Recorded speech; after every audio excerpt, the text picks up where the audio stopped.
NetsBoy, so let's hear what he has to say. His name is NetsBoy, he thinks the world is all over when the Nets just can't play. What up, Net fans? NetsBoy's back and bringing the latest in your Brooklyn Nets news. Let's go! 2019-2020 season right around the corner.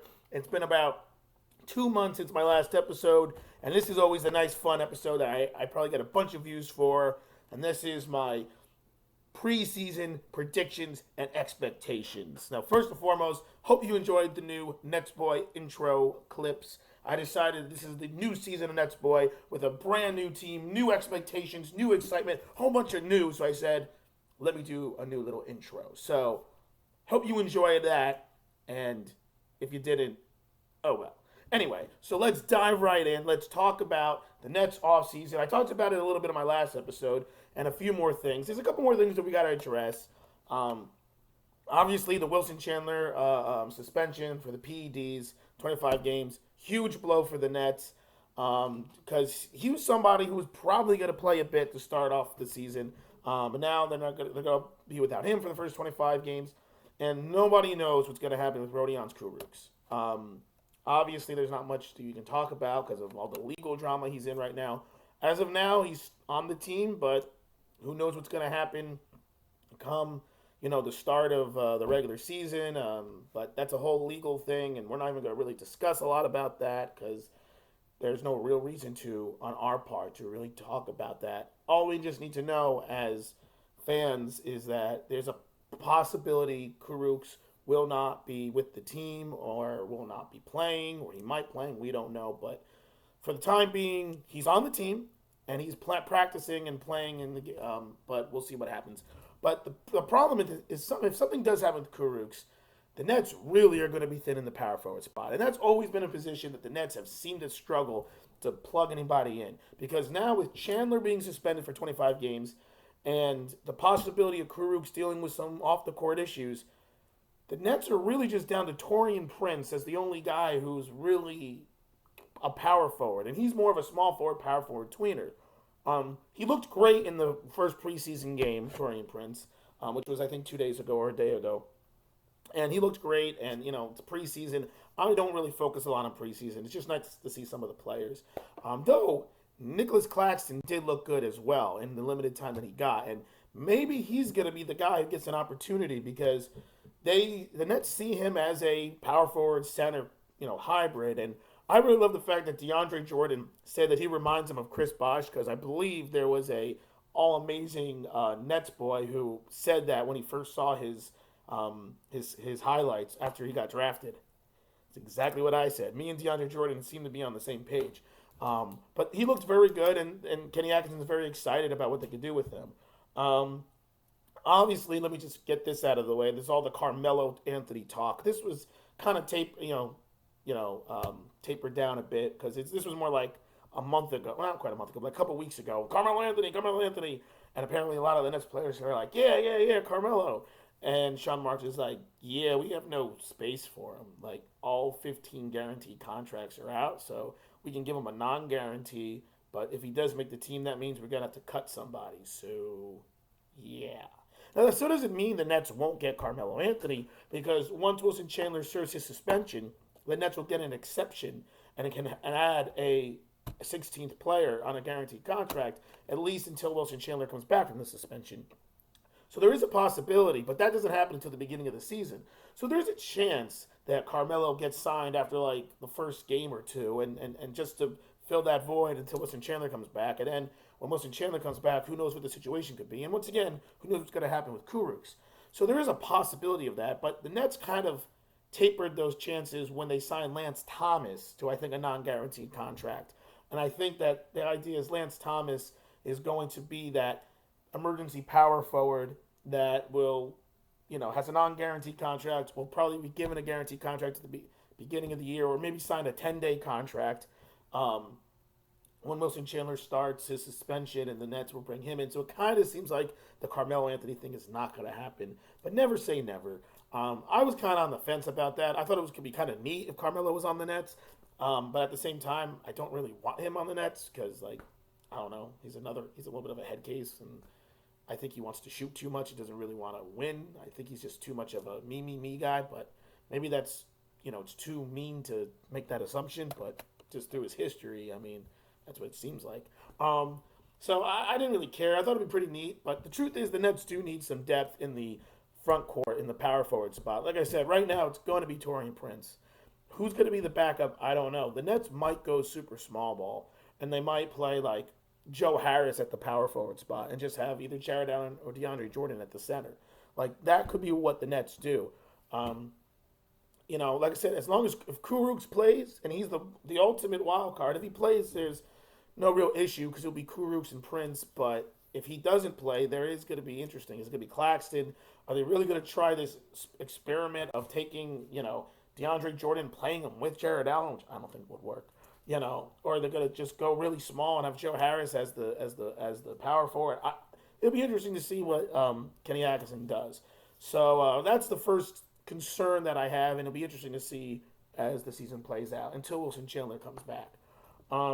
Media day was uneventful. I think the biggest takeaway is that Kyrie Irving admitted that he was a bad leader in Boston, and that he was has to do a better job, and that he was going through some personal issues, and he's ready to, take the reins here in Brooklyn. And he said this is the year that he's going to show everyone and this and that. And that's great.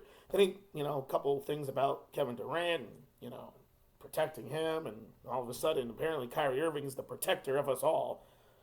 But whatever, sure, why not? I mean, the season is all contingent on him, but we'll get into that in a second. And then Kevin Durant talking about, how he wanted to be from the Nets basically from the beginning and this and that. There wasn't a lot of what we didn't already know on Media Day. So that was Media Day. But now let's really focus on this season and this team.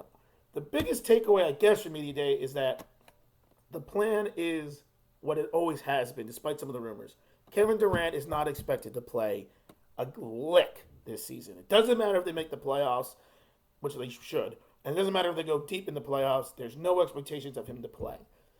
They did say never, but the expectation is nope, no Durant. And I'm telling you right now, Nets, no Durant. I don't care unless you somehow make it to the NBA Finals and he's 100%, then go for it. But I don't want to risk it because, let's be honest, this year, to me, is not about winning a championship. You better damn make the playoffs, and you better have a decent playoff run. But this year, to me, is about we got a brand new unit, a brand new leader in Kyrie Irving, a bunch of new pieces. Let's build and let's get the chemistry together so that the next 2 to 3 years, when Durant's back and healthy, that's when we win the championship. Now, once again, that doesn't mean I don't want them to win a championship this year. I'm just saying that is not the ultimate goal. However, like I said I'm going to say this a lot, you better make the playoffs and you better have a good playoff run. What's a good playoff run? The way I look at it this year, this is my true expectations. If the Nets don't make it to the second round, it's a bad year. They should make the playoffs and they should win the first round of the playoffs. Second round, they'll probably be playing either, in my opinion, anywhere from the Celtics to the 76ers to the Bucks. Okay, we'll see. But personally, there's no doubt, or I'm not going to say there's no doubt, but there's no reason that they shouldn't make it to the second round this year. To me, the Nets are a top 4 team in the Eastern Conference. To me, it's Bucks and 76ers are the 2 best teams in the Eastern Conference. And then I think it's honestly a toss-up between the Celtics and the Nets. Mostly everyone says the Celtics are the 3rd best team, but I think they're kind of undervaluing just how good the Nets could be. The Nets won 44 games last year, right? That's what it was? Yeah. 44. No, excuse me. They won 42 games, but they were the 6th seed. I thought they should have won 44. They won 42 games last year, but they were the 6th seed. You take the 6th seed in the East, and you add Kyrie Irving, who is an upgrade, right, over D'Angelo Russell, as much as we loved him. And then you bring in DeAndre Jordan, who is an upgrade over Ed Davis, no matter how much we loved him. Then you bring in an up-and-coming solid player in Torian Prince, who's, let's be honest, he's better than Allen Crabbe. They then bring in, even though he suspended 25 games, Wilson Chandler. I think he's an upgrade over Jared Dudley. You're bringing in all these upgrades, plus another year of a healthy Levert, and a healthy Dinwiddie. All right, another year of Joe Harris with now more other players who are really good that could take the pressure off of him. Another year of Jared Allen development. I think there's no reason to not believe that the Nets should not win 48 to 52 games this year and be the 3 seed in the East. That's what I am expecting.